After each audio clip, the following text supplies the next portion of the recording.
What is going on, guys? Matt O'Leary back with another mock draft Monday. Today's episode is going to be a little bit different. Normally, I've been doing these very Jets focused, and the Jets will still be involved in this one. But this is a full first round mock draft. The calendar has flipped to April. It's time that we start looking at what the full landscape of the first round could be. Obviously, the Jets hold pick 13. There's going to be no trades. We'll make it nice and easy. Just go right through, bang, bang, bang. Talk about team needs, why they're going to each guy's going to go in what spot. And without further ado, let's hop into this one. I'm really excited about it. So let's do it. We're going to do all first round. And let's get us rocking and rolling here. Let me just move the mic over a touch. So first team on the clock, we'll start the draft right now.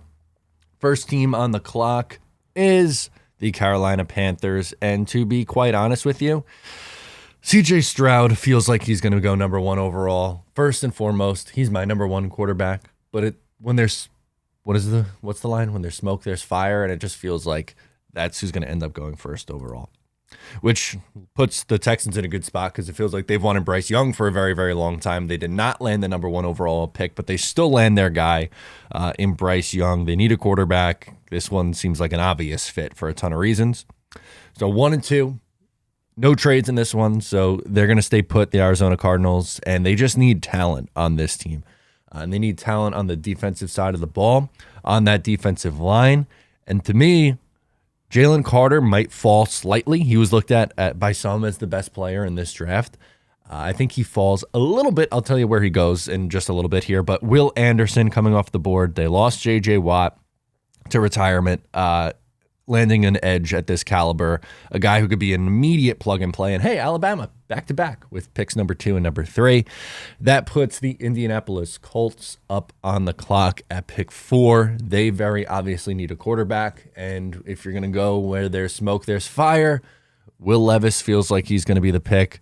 I don't love him, especially in the top 5, but the Colts are in a bad spot. They've gone the veteran route time after time after time. Matt Ryan, Carson Wentz, Phillip Rivers. It's time that they try to get their own guy and develop him. Will Levis is going to be that guy. So let's pull the trigger there. As for the Seattle Seahawks, where do they end up going in this one? There's been some rumblings that maybe, they have Geno, but could they possibly draft a quarterback? I don't think so. I don't think they do it. Even with Anthony Richardson on the board, who's a developmental guy. Instead, they're going to go with an edge rusher, Tyree Wilson, out of Texas Tech. Defense needs help. Yes, they have an absolute stud at the cornerback position, but they need more on that defense, and they need to add in the trenches. So Tyree Wilson here is your selection at pick number 5. This is where the slide stops for Jalen Carter. The Detroit Lions could use help on the interior. Imagine a defensive line, with Jalen Carter and Aiden Hutchinson. Young talent. The Detroit Lions are an ascending team. I think they take the risk on Jalen Carter and they pull the trigger on him. Now, Vegas, they obviously went out. They moved on from Derek Carr. They brought in Jimmy G, but I don't think that's stopping them from taking a guy who, frankly, needs more time to be developed. I don't think Anthony Richardson is ready to come in and play right away. So this is actually a really good spot for him. Again, if Richardson was put in a spot where he had to come in and be the guy from day one, I don't really like that as a fit. But specifically for the Raiders to sit behind Jimmy for a year, Jimmy gets hurt all the time. Let's be honest, guys. He might end up playing a little bit this year.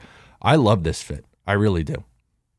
Now, as for the Atlanta Falcons, there's a few spots. Obviously, quarterback could potentially be a need, but I think they're going to give it a go with Desmond Ridder and see where he is. Wide receiver is intriguing for this team as well, but I like going corner here and finding a long-term running mate because right now the corner room is a little old outside of obviously where they're going. But getting Devon Witherspoon, to me, he is.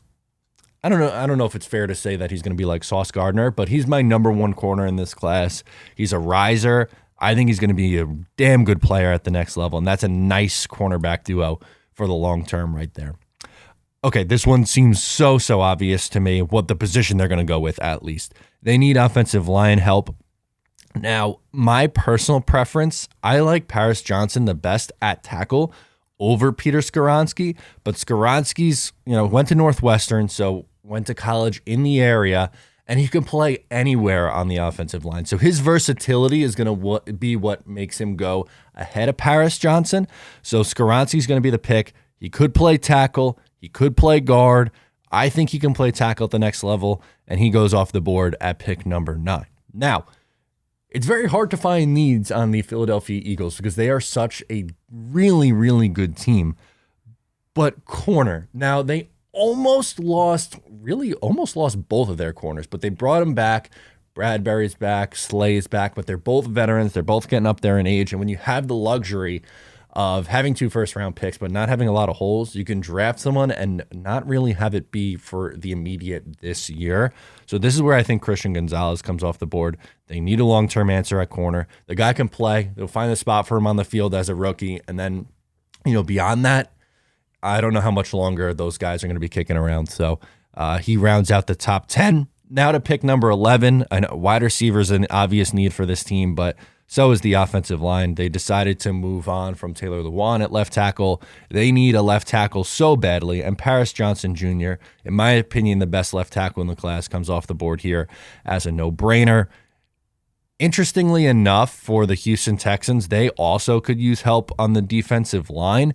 But when you draft a quarterback, second overall, almost said first overall, but second overall, you need to get them weapons. And you traded away Brandon Cooks. You need a wide receiver. Get Jackson Smith and Jigba, best wide receiver in this class. Pair him up with Bryce Young. And now you're cooking and trying to get something going offensively. All right, here we go. My New York Jets picking at pick number 13. To me, no-brainer. Tackle is a huge need for this team. Broderick Jones is the best tackle available. It's not Anton Harrison. It is Broderick Jones. Where the heck is he? Just scrolled right past him. He is going to go a lot earlier than in the 20. He's not making it out of the top 15. I'd be absolutely stunned if he makes it outside the top 15, let alone into the 20s. Broderick Jones comes off the board here. Jets need help on the offensive line. He's a really, really nice player. Could come in and play right away from day one. As for the New England Patriots, I saw the P and started going Philadelphia. They could use a lot here. Tackle is something that's interesting, could come off the board, but doesn't Lucas Van Ness just scream New England Patriot coming off the edge? I think that's a no-brainer if he's on the board. Brian Branch was an interesting one. In some mocks in the past, I have plugged him in here. Versatile piece, can play all over the field, but Lucas Van Ness just feels like a New England Patriot to me. Pick 15. All right, so what direction did they go? They are obviously going to go forward with Jordan Love. They could use help on the defensive side of the ball as well. Wide receiver is something that they could do, but they just, for whatever reason, refused to spend. They're supposedly looking for a veteran to that wide receiver room, so I'm not going to stay here and take Quentin Johnston. Instead, we're going to go tight end. They also very badly need a tight end. Dalton Kincaid comes off the board here at pick number 15. Got to help Jordan Love. Got to know if he's the guy or not, so why not land just a absolutely electric pass catcher. At number 16, all right, this is a spot where, again, quarterback is definitely a need for this team. They're going to give it a go with Sam Howell. They also have Jacoby Brissett to hold down the fort. Their defense is really, really good, but where I think they could add is the cornerback spot. Joey Porter Jr. is the best corner on the board right now, so we're going to grab him right there at this spot.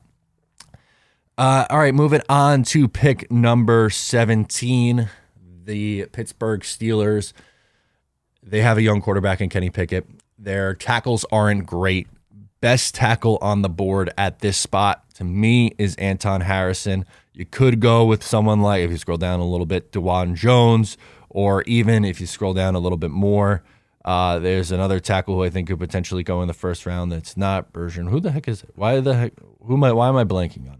It's a Tennessee tackle. Right. Where is he? His ADP is 49. I think there's a chance he goes in the first round, but we're going to go Anton Harrison here for the Pittsburgh Steelers at pick number 17. All right. So Detroit Lions got a really good defensive lineman. Now it's time to help out Jared Goff. tight end room after moving on from TJ Hawkinson could use some help. Why not land? In my opinion, I like Michael Mayer more than I like Dalton Kincaid, but for whatever reason, it feels like Dalton Kincaid's going to come first off the board. So Michael Mayer goes to the Detroit Lions at pick number 18, help that offensive side of the ball. Okay, Todd Bowles and the Tampa Bay Buccaneers are up at pick number 19. Few spots they can go. Obviously, they could use tight end. They could use offensive line. Safety, Brian Branch is semi-intriguing. We know he likes safeties, but we also know that he likes interior defensive linemen. And Kalijah Cansey's sitting right there. I love Kalijah Cansey. He's going to be a pure pass rusher on the interior. I think you draft him, put him next to Vita Vea, and you just absolutely have a ton of fun there on that defensive line. All right, so the last time the Seattle Seahawks were on the clock, they landed an edge rusher. Now I think they help the other side of the football, and this is where I think we see O'Cyrus Torrence come off the board. They could use a guard. He's the best guard in the class. I think he goes in the first round somewhere in the 20s. Now, this might be a touch early for him, but not to me. I think he's going to go somewhere in the 20s. This is pick number 20. So Torrance is going to come off the board here. Miami's pick is forfeited. Up comes the Los Angeles Chargers. I really like the idea of adding a wide receiver. And I know that Quentin Johnston's the best wide receiver available right now, but I think he's a little redundant to Williams.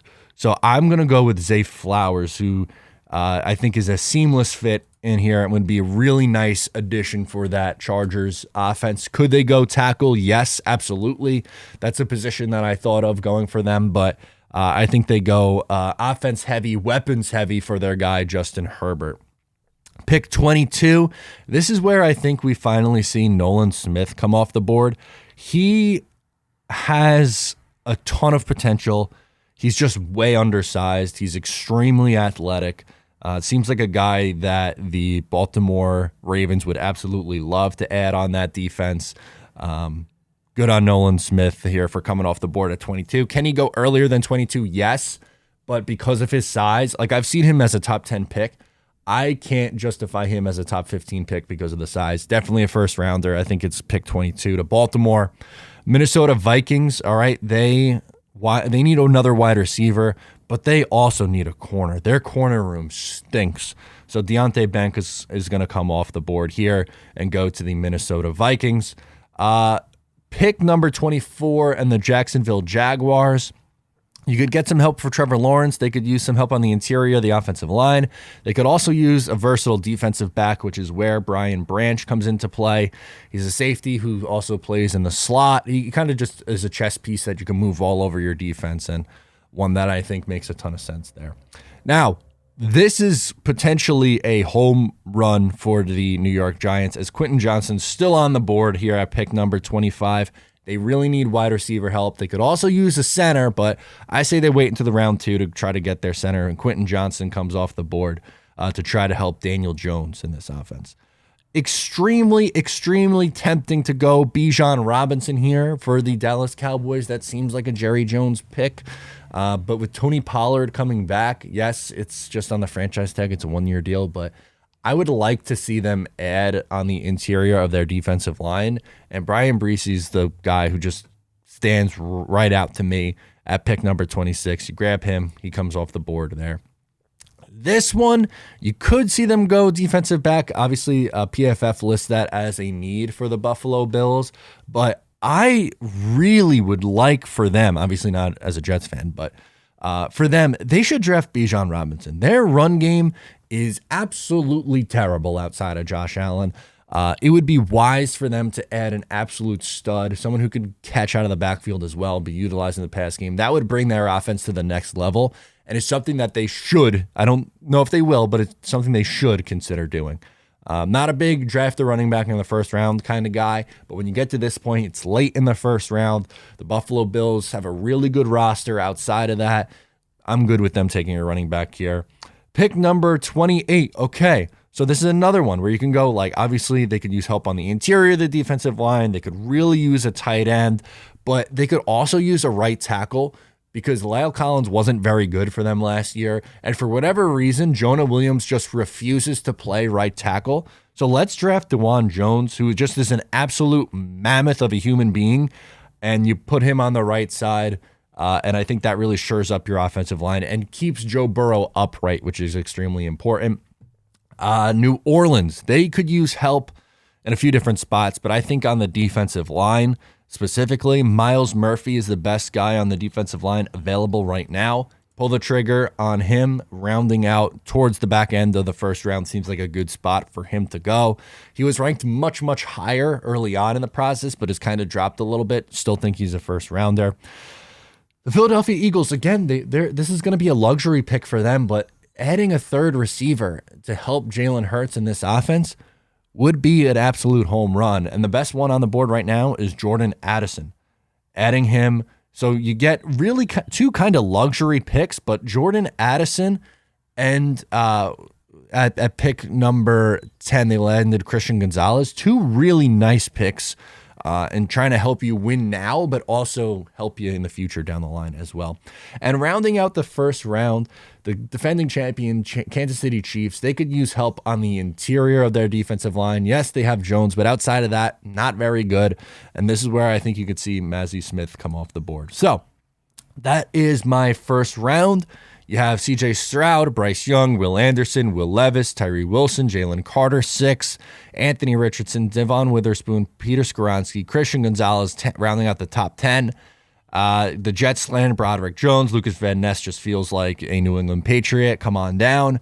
You have a couple of tight ends go in the middle with at pick number 15, Dalton Kincaid. And then you have Michael Mayer at pick 18. You got a little bit of late run on wide receivers with Zay Flowers coming off at 21, then Quentin Johnston at 25, and then finally Jordan Addison at 30 before Mazi Smith rounds out the first round. So how'd I do? Let me know. Sound off below. Thank you so much for tuning in. I'm Matt. I'll catch you next time.